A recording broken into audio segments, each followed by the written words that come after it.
लोग तो अपनी गरीबी छुपाते हैं, तुम्हारे पास तो सब कुछ था। मीन है जिसका कोई अपना नहीं होता ना, उससे बड़ा गरीब इस दुनिया में और कोई नहीं। इस घर में चालाकी या होशियारी किसी को भी रास नहीं आती, इसलिए वापस चली जाओ जहाँ से भी सालार तुम्हें उठा कर लाया।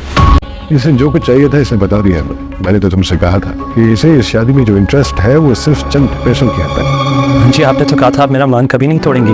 ईमान का मुंह खुला का खुला रह जाता है जब वो देखती है कि सालार इस कदर अमीर कबीर खानदान से ताल्लुक रखता है, जिसको मैं इतना गरीब समझती थी और दुकान के रजिस्टर भी इसको चेक नहीं करने देती थी कि कहीं 2 पैसे का घपला ना कर ले। लेकिन ईमान ने अभी सिर्फ उसकी अमीरी देखी है, उसकी मुश्किलात का अंदाज़ा इसको आहिस्ता आहिस्ता से ही होगा। मामू ने तो ऑफर करा दी है कि भाई जितनी दौलत लेनी है लो, तलाक लो और दफ़ा हो जाओ यहाँ से। और ईमान अपनी डिमांड बताएगी भी, जिसके ऊपर के मामू का शक गहरा हो जाएगा। वो कहेगा देखो यही छोटे ख़ानदान की औरतें होती हैं, मैंने इसे पैसों का कहा और इसने अपनी औकात दिखा दी और फ़ौरन जितनी भी अमाउंट चाहिए थी इसने मुझे बता दिया कि क्या क्या इसको चाहिए।